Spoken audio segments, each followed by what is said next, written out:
A evolução da atividade pecuária e os resultados positivos passam pelo conhecimento que o pecuarista tem da terra e do cultivo de forrageiras. O médico veterinário Marcelo Guimarães fala de produção sustentável e limpa a partir da condução e do manejo racional de pastagens. A entrevista é do Cairo Rodrigues.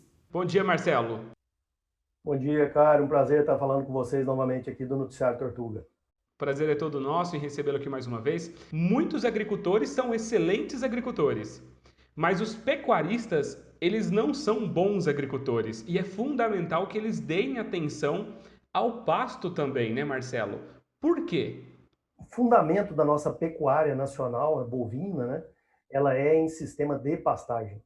E a nossa pastagem em forrageiras tropicais, ela é exuberante, ela tem uma produção muito boa, nossa pastagem. E se a gente souber trabalhar com ela e considerar ela uma cultura, né, como os agricultores assim o fazem, né, isso traz para a gente rentabilidade e traz um anexo maior, né? Porque você trabalhando bem o solo, você tem uma produtividade maior e você tem aí o que a gente chama de pecuária com carbono neutro.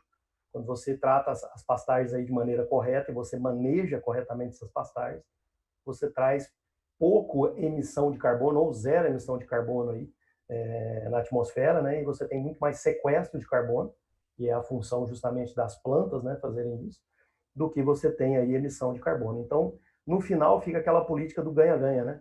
Quando a gente trabalha bem a pecuária em cima da pastagem, trabalha com excelência, você tem resultados positivos aí.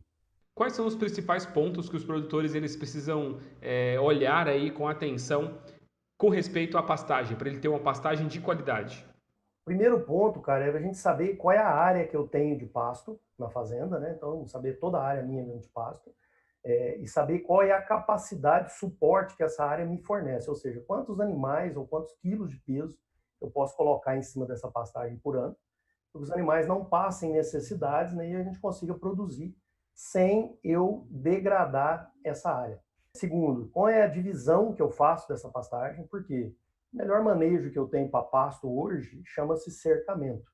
Então, a cerca é o único jeito que eu tenho de fazer com que o animal pasteje de maneira correta ali, né, até aquele ponto e que eu possa segurar aquele animal ali, fazendo que ele pasteje, que ele não selecione muito. Se eu deixar ele selecionar muito, talvez ele pegue uma parte que eu não queira que ele pegue e deixe outra sobrando. Segundo ponto, a gente fazer em cima da capacidade de suporte, a gente fazer a conta da taxa de lotação que eu vou ter na minha fazenda, ou seja, quantas UAs, né, quantas unidades animais por hectare eu vou ter na minha fazenda, pastejando nesses lugares.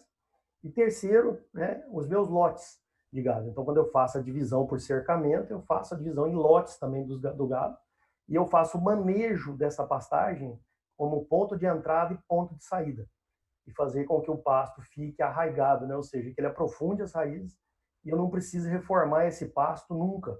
Eu posso trabalhar com pasto aí 15, 20 anos aí, sem reforma, desde que eu maneje corretamente esse pasto. Quais são os maiores desafios que os produtores encontram aí no quesito de manejo de pastagem? A gente tem produtividades diferenciadas em solos diferenciados, produtividades diferenciadas em biomas diferenciados. Então a gente tem que se atentar para isso na escolha da forragem que a gente vai colocar. O primeiro ponto seria isso. Essa forragem que eu vou colocar em determinado local, ela está adaptada àquelas categorias ali que a gente chama dafoclimáticas, né? Ou seja, solo e clima. Primeira coisa é essa. Escolhi a forragem, beleza. Eu vou plantar esse pasto, eu vou fazer o pasto e vou preparar a estrutura do pasto. Como assim estrutura? Já vou fazer a cerca, vou fazer os bebedouros no local correto, os coxos de sal. Por quê? Porque quando o pasto estiver no ponto de pastejo, eu já coloco os animais para fazer o primeiro corte. O capim ele faz o ciclo que a gente fala. Depois do primeiro corte, ele vai enraizar, ele vai abrir a touceira e ele vai gramar o solo. E aí eu tenho uma permanência melhor, né, de pasto aí para frente, um custo menor na manutenção dessa pastagem. É muito comum a gente ver, às vezes a pessoa faz uma reforma grande em pastagem e não se preocupa com cerca e nem com bebedouro. A vaca, ela vai se nortear sempre pelo bebedouro. Eu tenho que saber a localização do meu bebedouro para saber o raio de pastejo que esse animal vai ter. Senão eu coloco, por exemplo, um bebedouro na ponta de um pasto muito comprido, o bebedouro está lá na ponta, o animal só vai andar até o meio do pasto, vai comer só até ali. O resto do pasto sobra todo. Obrigado, viu, Marcelo, por essas dicas aqui no nosso programa de hoje. Eu que agradeço novamente, Caio. Estou sempre à disposição. Um abraço a todos.